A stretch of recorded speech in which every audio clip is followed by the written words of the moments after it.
Most people never really unlock the true power of their air fryer. But since you're here, I'm guessing you're not most people. Get ready for 10 secrets that are gonna show you that your air fryer can do way more than you think. Once you know these, you're gonna be cooking smarter, cleaning faster, and wondering why no one told you about this sooner. And as I go through these, please drop a comment below. Let me know which one is helping you the most or has totally blown your mind. My name is Cathy. I'm here empowering home cooks to use their air fryer, save time, save money, and have some fun in the kitchen. You ready to see these? Let's go. And by the way, stick around to the end because my last secret, well, it's top-notch chef level, and I'm not even a chef, but it's gonna guarantee you get perfectly cooked food every single time. Secret number one is so you never miss a shake, a rotate, a flip, whatever it is you need to do halfway through cooking time. Now, some air fryers do have a shake reminder, but many don't. So most people, if they remember, they'll set a phone timer or an Alexa reminder, or to make it super simple, just set your air fryer for the first half of the cook time. It'll stop cooking. That's your trigger to come rotate the food, shake it up, whatever you need to do, and then you just restart it to finish. Super simple, and that way you won't forget to come shake your food. Trust me, if you've ever taken fries out of the air fryer that were soggy on the bottom, this one will save your bacon. Secret number two is just this. Cleaning does not have to be a chore. Now, I'm talking about cleaning your air fryer, of course, and this is one reason some people just refuse to get an air fryer because they think, oh, that's gonna be terrible to clean. But it doesn't have to be. After you've made your amazing meal, whatever it might be, let the air fryer cool down a little bit, and then you're just gonna mist on some of this Dawn Power Wash, spray inside the basket, on the tray, and let it sit for just a couple of minutes. Then you get a paper towel, wipe out all the grease and the gunk, and simply rinse it off in your sink. That's it. Now, sometimes you might have some stubborn grease. I mean, maybe you are the master of the air fryer and you're just cooking up super awesome things. If you've got some heavy duty business happening in there, then that's when I pull out these velvety dishcloths. They do a fantastic job just picking up that yucky grease. And a bonus pro tip, you can use these cloths or even a wet paper towel to wipe the inside of your air fryer, and don't forget to go up inside that burner area. If you just do that at least once a week, maybe even after you cook every single time, that little trick that takes seconds to do will help maintain the cleanliness of your air fryer. And that's just gonna keep that buildup from sneaking up on you. Which leads me to my next secret number three. If you wanna just even avoid a whole bunch of cleanup, use these special air fryer parchment paper liners. I pretty much always throw these in my air fryer basket, and I use these cool little magnets. If you have a basket that is magnetic, then these are a must-have. P.S. I got links to all of my favorite things here in the description box, and sometimes it shows up right here. These just always keep my basket clean, but there are times when I'm cooking something greasy, talking to you, bacon, and I want the grease to drip away from the food. In that case, I will simply just remove the tray from the air fryer basket, use my cute little parchment paper, pop it right in, and set the tray right back on top. That way it still catches the drippings and my cleanup is still easier. I love these parchment paper liners so much that I even sell my own in my online shop. And I put them in this nice little container so I can just pop them right in my cupboard. They're easy to access and they hold their shape nicely. Secret number four, you can preheat the air fryer without a preheat button. Now, I don't always preheat my air fryer. In fact, I have a whole video right here. I'll link to it down in the description box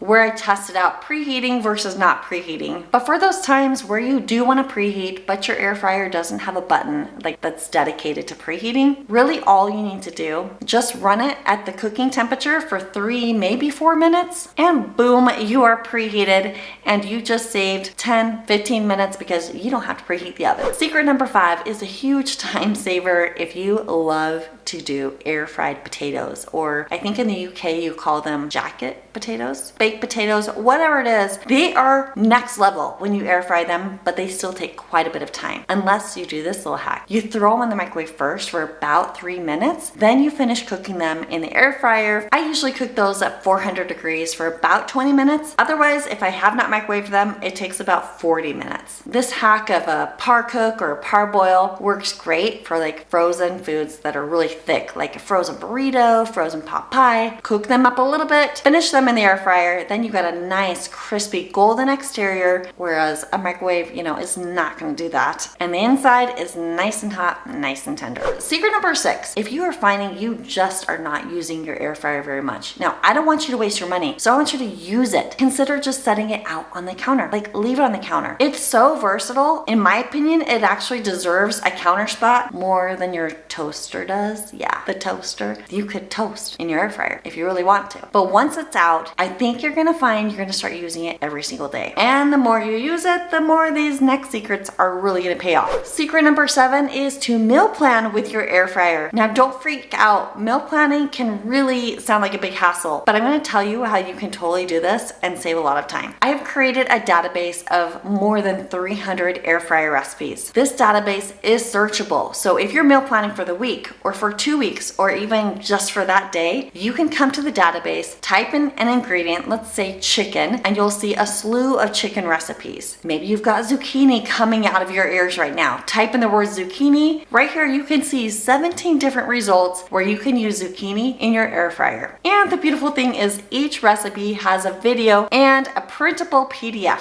You can go to videorecipecatalog.com right now. I've got a free trial for you, or you can buy an annual plan. You'll get 4 months free plus your very first meal plan. So if you've been stuck on what to make in your air fryer, this database is a perfect place to start. Yes, you are welcome. Secret number 8 is for those of you that have some family favorite classic recipes that you absolutely love and you want to know how to make them in your air fryer. And that's the good news, is pretty much you can adapt almost any recipe and it's going to save you a lot of time. Here's the secret. Number 1, you might need to cut the recipe down depending on the amount of food it's making, because you do want it to fit nicely in your air fryer. So you can either cook in batches or just cut the recipe in half. Here's the trick. All you need to do is cut the oven temperature by 25 degrees Fahrenheit and then cut the cooking time in half. Start there and then add time as needed, but you don't have to just guess. The real trick is just to know when food is done. Secret number 9, you gotta know if you're cooking more than one batch. Because your air fryer gets hotter after that very first round of cooking, your second batch is going to cook faster. So just shave a minute or 2 off the total cook time. Case in point, my donuts always cook faster on the second and third batches. Even with French fries, yep, my second batch cooks up a little bit faster than my first batch. And this last secret, this is the secret so you never overcook or undercook food. And you need 2 things to achieve this. You need to know what is the correct internal temperature of the food that you're cooking, and you need this,